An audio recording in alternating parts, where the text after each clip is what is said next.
그림을 배우고자 하는 사람부터 주변에 그림 좀 그린다는 친구들까지 저에게 습관처럼 하는 말이 있습니다. 아, 그림 좀 잘 그리고 싶다. 지금껏 이런 말을 너무나 많이 듣다 보니 이제는 너무 상투적인 고민처럼 느껴져서 어느 순간부터는 딱히 할 말이 없어지더라고요. 왜냐하면 그림 좀 잘 그리고 싶어 하는 사람들이 너무나 많다 보니 매번 한 사람 한 사람 이것저것 물어보며 듣고 얘기하고 하는 게 좀 버거워졌달까? 그래서 이제는 면전에서 이런 말을 하는 사람에겐 일일이 말하는 제 자신이 너무 오지랖 부리는 것 같아서 그냥 열심히 그리면 되죠 하고 다른 주제로 넘어가려고 합니다. 그런데 이 영상은 앞으로 두고두고 기록될 영상이니 제 생각을 한번 쭉 얘기해 볼게요.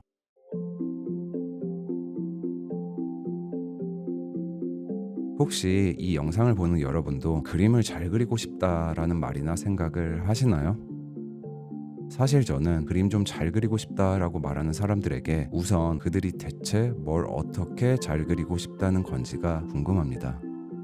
여러분은 막연하게 잘 그리고 싶다가 아닌 어떻게 잘 그리고 싶은지에 대해 고민해 보신 적이 있으신가요? 그림 좀 잘 그리고 싶다는 것에서 잘이라는 단어의 사전적 의미를 한번 살펴보겠습니다.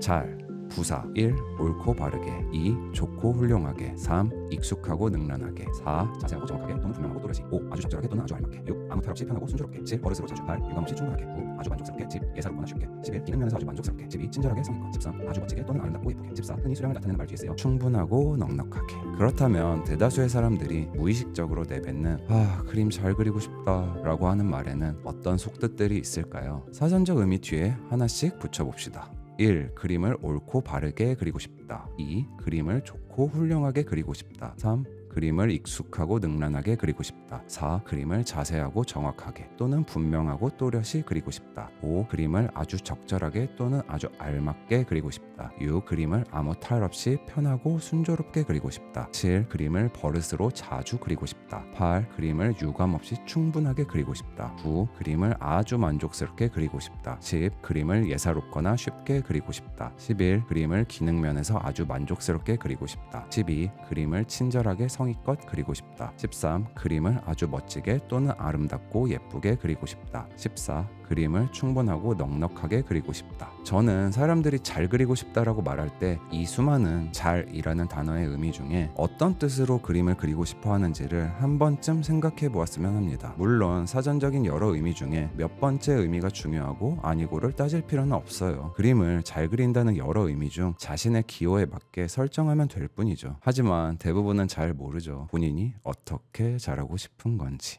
저 같은 경우엔 굳이 뽑자면 7번의 버릇으로 자주 라는 의미와 14번의 충분하고 넉넉하게 그림을 그리고 싶다는 마음이 간절합니다. 단순히 기술적인 것을 떠나 뭘 그리던 간에 한없이 그림을 그릴 수 있는 것, 정말이지 저는 이렇게 그림을 잘 그려보고 싶습니다. 어쨌거나 잘의 사전적 의미로든 행위로서의 의미로든 나만의 의미로든 그다지 생각해보지 않고 구체적이지도 명확하지도 않은 상태에서 그저 막연하게 그림 잘 그리고 싶어 하는 사람들을 볼 때면 어떤 비슷한 심리가 느껴질 때가 있습니다. 그건 바로 내가 그림을 잘 그리는 게 중요한 게 아니라 누군가에게 잘 그린 그림으로 보이기 위한 그림을 그리고 싶어 하는 심리요. 즉 타인을 의식하는 마음이랄까? 왜 이러한 느낌이 드냐면 스스로 잘 그린 그림이 무엇인지, 자기 자신이 그림을 잘 그리고 싶어하는 이유는 무엇인지, 정확히 어떻게 내 그림을 잘 발전시키고 싶은 건지, 궁극적으로 그림을 잘 그림으로써 무엇을 이루고 싶은 건지 등등 스스로가 그림에 대한 자기 생각과 마음을 정확히 알지 못하고 고민을 해보지 않았다는 것은 어쩌면 무작정 그림을 잘 그리고 싶다는 마음만 앞설 뿐 딱히 잘 그린 그림에 대한 자신만의 기준이 없다는 것일 테니까요. 잘 그린 그림에 대한 나만의 기준이든 나아가 세상 모든 일을 대하는 나만의 기준이 명확히 없는 사람이 가장 간편하게 취할 수 있는 태도는 바로 다른 이들이 이미 정해놓은 기준에 내 기준성을 맞추는 것입니다. 가령 누군가 맛있다는 건 나도 맛있는 거고, 누군가 재밌다고 하는 건 나도 재밌는 거고, 누군가 살아가는 방식으로 나도 똑같이 살아가는 것처럼 그저 슬며시 묻어가는 것입니다. 그게 튀어 보이지도 않고 그렇기에 눈치 받을 일도 없고 그렇기에 누군가에게 부정당할 일도 없고 그렇기에 욕먹을 일도 없고 그렇기에 가장 안전하고 마음 편한 길이니까요.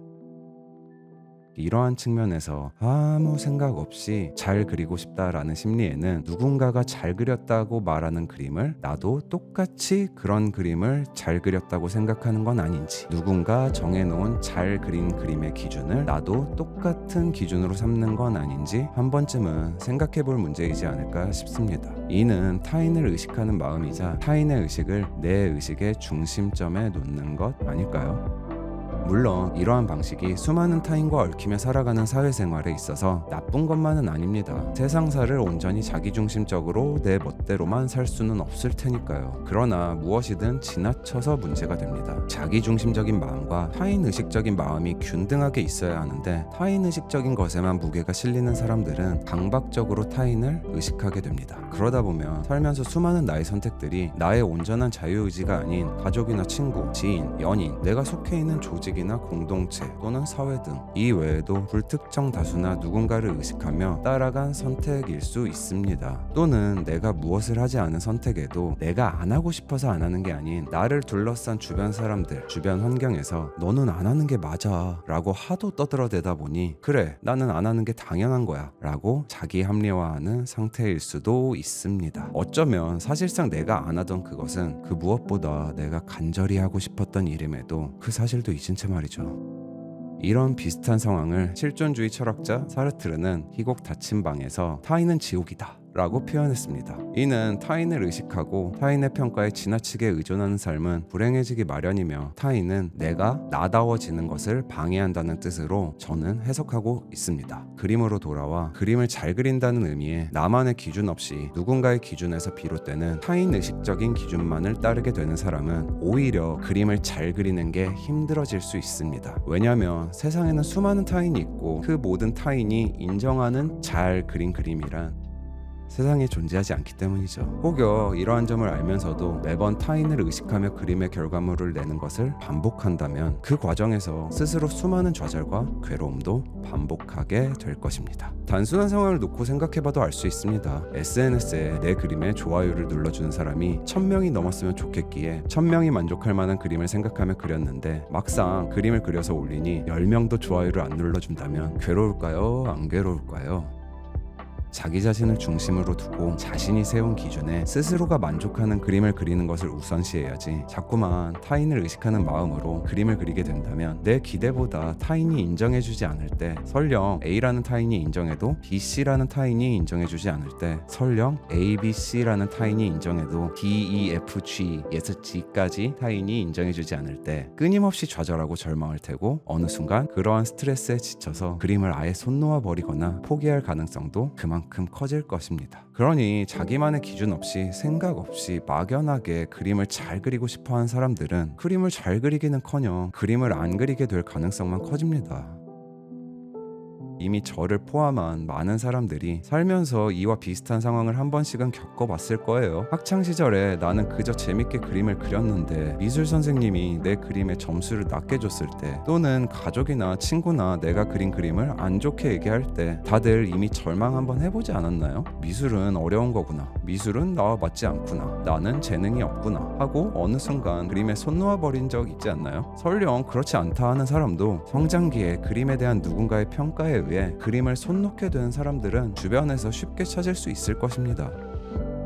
타인의식과 타인의 피드백이 그 사람의 선택에 엄청난 영향을 준다는 것을. 이번엔 조금 다른 관점에서 이야기해 볼게요. 지금 제가 보여드릴 그림들 중에 대체 잘 그린 그림은 무엇일까요?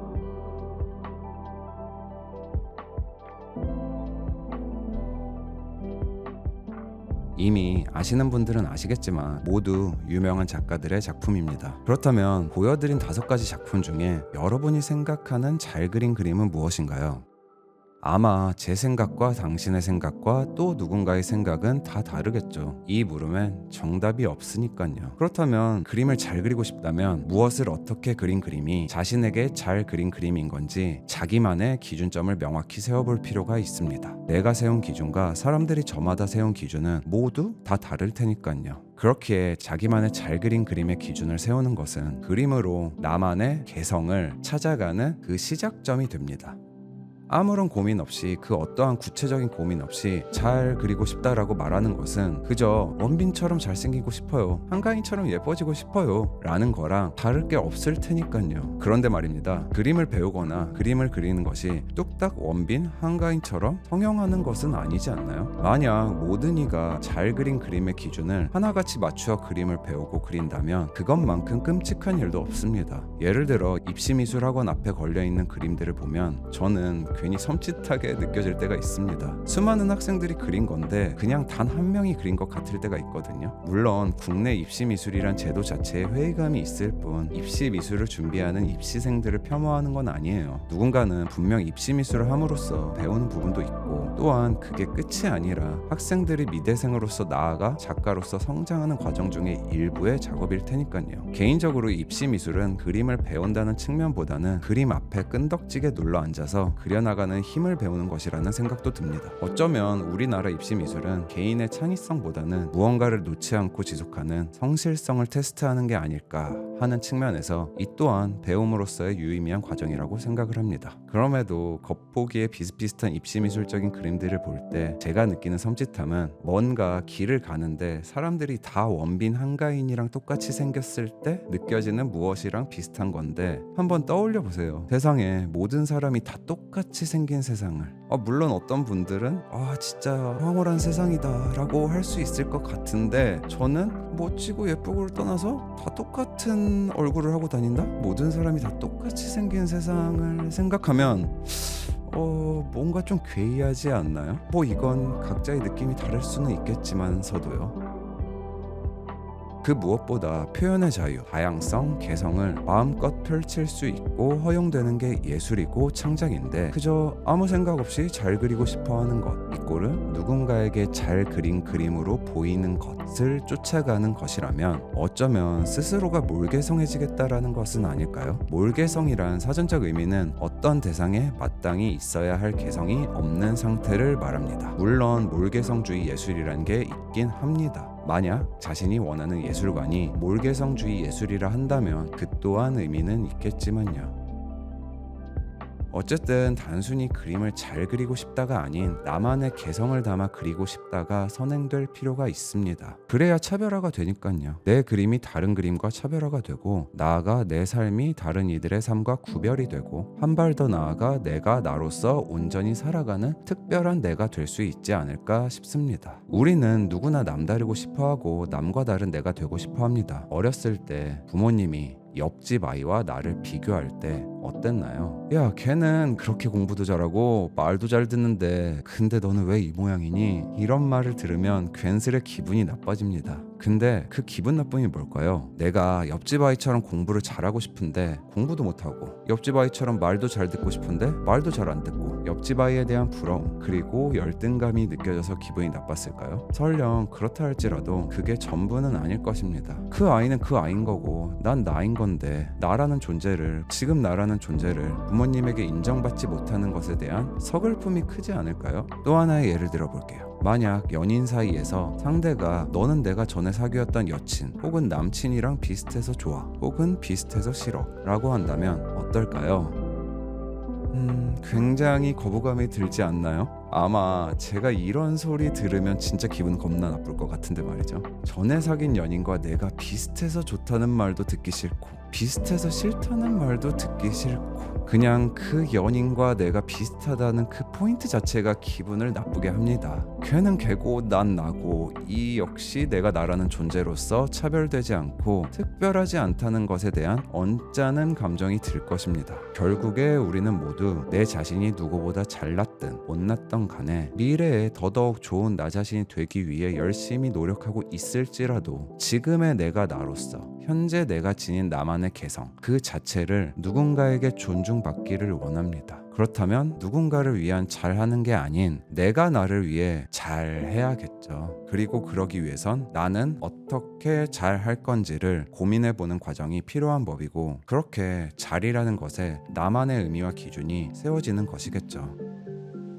그러니 더 이상 단순히 그림을 잘 그리려고만 하지 않았으면 합니다. 누군가가 잘 그렸다는 그림을 그리려고만 하지 않았으면 합니다. 타인 의식이 아닌 자기 중심에서 시작하는 그림, 나만의 개성을 담아 그리려고 하고 나만의 의미와 기준에 부합하기 위한 그림을 그리려고 하고 지금 있는 그대로의 나를 그려나갈 수 있었으면 합니다. 혹여 그 누군가가 내 그림을 인정하지 않더라도 내가 내 그림을 있는 그대로 존중하면서 말이죠. 그렇게 나 스스로가 마음에 드는 그림을 그리며 한 발씩 나아가면 되니까요. 그렇다면 지금 당장 내가 즐겁고 싶어서 내가 재밌고 싶어서 그리는 그림이야말로 진정 내가 나를 위한 나 스스로에게 최고로 잘 그린 그림이지 않을까요? 그러한 측면에서 지금 당신은 이미 잘 그리고 있을 수도 있고요.